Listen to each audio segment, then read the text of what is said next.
Ho lavorato come insegnante per 10 anni. I miei primi studenti sono diventati grandi ormai.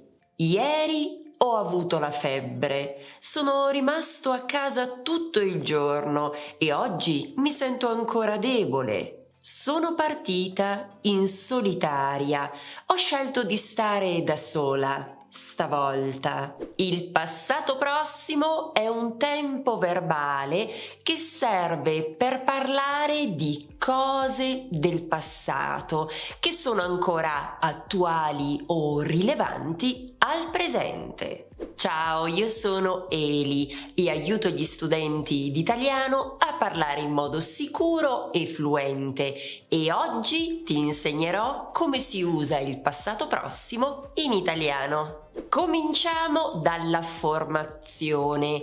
Negli esempi che abbiamo visto all'inizio abbiamo incontrato il passato prossimo. Abbiamo infatti visto verbi come ho lavorato o anche sono diventati, ho scelto, sono partita. Come vedi, quindi, il passato prossimo è un tempo composto. Che significa? Semplicemente che è formato da due parti. La prima è il presente del verbo avere o essere, è il cosiddetto ausiliare, mentre la seconda è il participio passato. Cominciamo quindi dagli ausiliari. Rivediamo insieme la coniugazione del verbo avere. Te la ricordi? Vediamo un po'. Io ho, tu hai, lui, lei ha, noi abbiamo, voi avete e loro hanno. Mi raccomando, errore molto frequente è quello di aspirare l'H. Ricorda che in italiano l'H è muta, pertanto si dice io ho e non io ho. Già che ci siamo, rivediamo anche l'uso di essere. Io sono, tu sei, lui, lei è, noi siamo, voi siete e loro sono. Com'è andata? Se ci sono ancora dei dubbi, ti consiglio la visione di queste due video lezioni, proprio sugli ausiliari, verbo essere e verbo avere. Fino ad ora abbiamo preso in considerazione il primo elemento del passato prossimo, ovvero l'ausiliare. Ci manca quindi il secondo elemento, cioè il participio passato. Ma come si forma? Vediamo subito una tabella riassuntiva. Il participio passato regolare si forma in questo modo. Come vedi, per formare il participio passato bisogna togliere l'ultima parte del verbo all'infinito e aggiungere la desinenza ato per i verbi in are, uto per i verbi in ere e ito per i verbi in ire. Ricorda però che queste regole si applicano solo ai verbi regolari e purtroppo ci sono molti verbi irregolari, nel senso che molti verbi hanno il participio passato irregolare, specialmente i verbi della seconda coniugazione, cioè i verbi in ere. Ma vediamo subito se hai capito ciò che abbiamo visto fino ad ora. Mi sapresti dire qual è il participio passato di mangio la frutta? Diventa ho mangiato la frutta. E di conosci Mario? Hai conosciuto Mario. E infine finiamo l'esercizio. Al passato prossimo diventa abbiamo finito l'esercizio. Bene, se è tutto chiaro, allora direi che possiamo approfondire il tema degli ausiliari. Prima di farlo, però, ti ricordo che se lo vuoi puoi scaricare un PDF, lo stesso che ho utilizzato per creare questo video. Lo puoi scaricare utilizzando il link che troverai qui sotto in descrizione. Abbiamo detto che esistono due tipi di ausiliari che però si utilizzano in modo molto diverso in italiano. Vediamo che cosa intendo. Cominciamo da una domanda. Che cosa hai fatto ieri? La risposta potrebbe essere: ho lavorato tutto il giorno. Questa frase, secondo te, da chi può essere detta? Cioè, chi dice questa frase? Sicuramente la potrebbe dire un uomo, ma anche una donna. E se invece parlassero alcune persone, potrebbero dire: abbiamo lavorato tutto il giorno, e in questo caso potrebbe essere un gruppo formato da soli uomini, un gruppo misto, quindi con uomini e donne, e anche un gruppo completamente femminile, cioè un gruppo di sole donne. Perché sto specificando tutto questo? Perché, come vedi, in questo caso il participio passato, ovvero lavorato, non cambia, è invariabile, indipendentemente dal soggetto. Se però alla stessa domanda, cioè che cosa hai fatto ieri, la risposta fosse sono andato al cinema, questa frase sarebbe la frase utilizzata da un uomo. Sono andato, perché infatti una donna direbbe sono andata. E se invece ci fosse un gruppo al maschile, composto quindi solo da uomini, o magari misto e quindi composto da uomini e donne, la frase sarebbe siamo andati. Ma se il gruppo fosse invece al femminile, composto quindi da donne, la forma sarebbe siamo andate.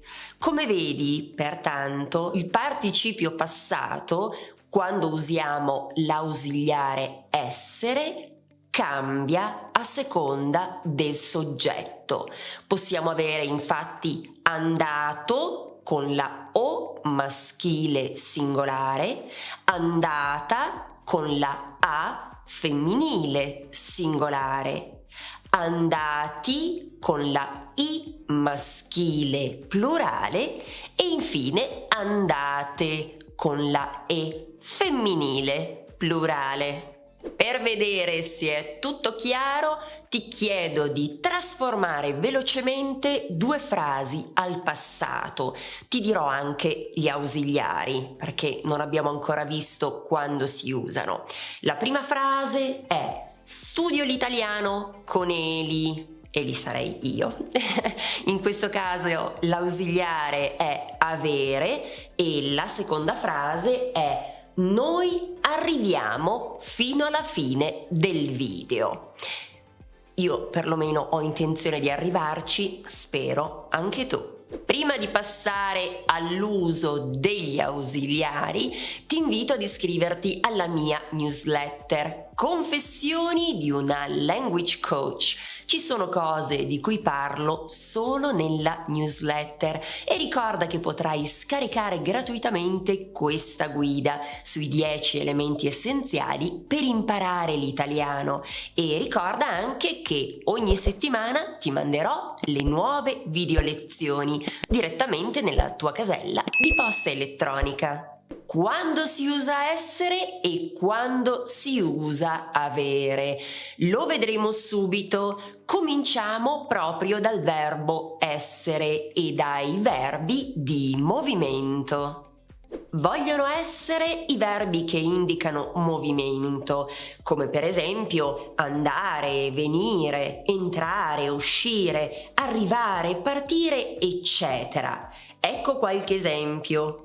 Lisa è andata in palestra. Il treno è arrivato al binario. Sono partiti per le vacanze. In realtà questa regola ha molte eccezioni, devi pertanto fare attenzione. Alcuni verbi come camminare, nuotare, sciare e viaggiare hanno l'ausiliare avere. Esempio, Lia ha camminato molto, Paola ha nuotato e Lucia invece ha sciato. Passiamo ora ai verbi di stato, come per esempio stare, restare, rimanere, eccetera.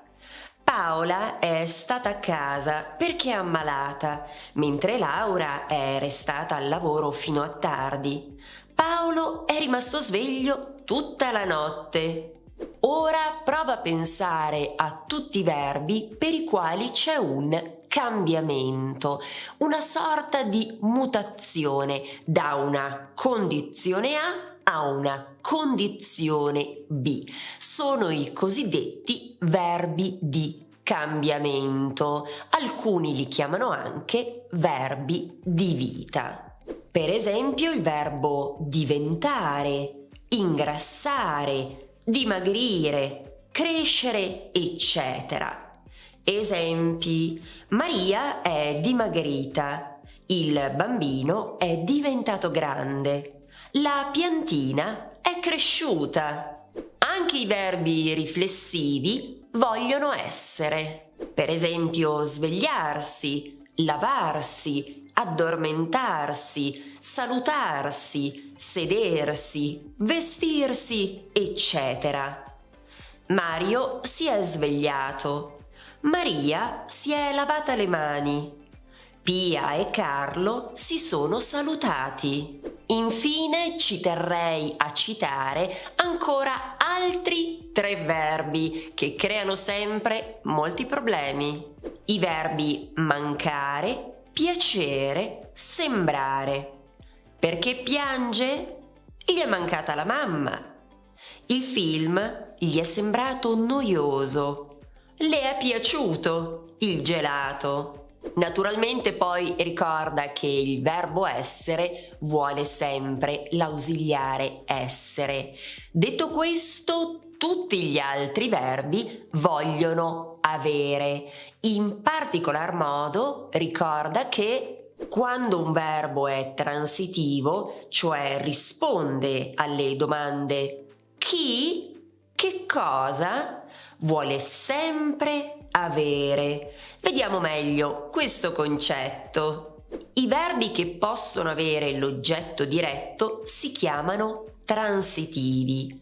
Questi verbi hanno l'ausiliare avere. Vediamo un esempio. Mario ha visto chi?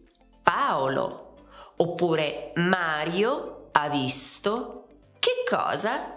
Un film. Esempi. Carla ha mangiato che cosa? La torta. Paolo ha scritto che cosa? Un libro. Lara ha fatto che cosa? Una passeggiata. I verbi che non possono avere l'oggetto diretto si chiamano intransitivi. Questi verbi hanno spesso l'ausiliare essere. Ecco alcuni esempi. Mario è andato dove? Al supermercato. Mario è partito quando? Di mattina. O perché? Per lavoro. O con chi? Con Carla. Vediamo se è tutto chiaro. Il verbo scrivere è transitivo o intransitivo? Pensaci. è transitivo, perché posso dire io scrivo che cosa? Una lettera, per esempio, quindi è transitivo. Vediamo un altro verbo, per esempio il verbo dire. È transitivo o intransitivo? Transitivo, perché per esempio una frase potrebbe essere Marco dice che cosa? La verità. Altro verbo, verbo uscire. Transitivo o intransitivo? Intransitivo, perché non posso dire io esco che cosa? Oppure io esco chi? Non posso rispondere a queste domande. Posso rispondere per esempio a che ora? Marco è uscito alle 2. Oppure da dove? Marco è uscito dall'aeroporto. Altro verbo, telefonare. Attenzione, telefonare è transitivo o intransitivo? Intransitivo, perché si dice telefonare a qualcuno. Esempio, telefono a Carla. Quindi la domanda non è chi, che cosa, bensì a chi? A Carla. Vediamo ora che cosa mi sai dire. Secondo te, che cosa ha fatto questa ragazza? Ti chiedo di scrivere una frase al passato. Stessa cosa per questa seconda immagine. Che cosa ha fatto quest'altra ragazza il fine settimana scorso? Aspetto le tue frasi qui sotto. Se sei arrivato o arrivata fino a qui, ti chiedo di scrivere peperone qui sotto nei commenti. Ma c'è un errore molto frequente, ovvero confondere il passato prossimo e l'imperfetto. È infatti importante capire quando si utilizzano questi due tempi che servono per parlare al passato. Ecco perché il prossimo passo è proprio di chiarire questo punto e per farlo puoi utilizzare questa video lezione. Trasforma il tuo sogno italiano in realtà. Grazie dell'attenzione, ci vediamo qui, sempre su Italiano con Eli.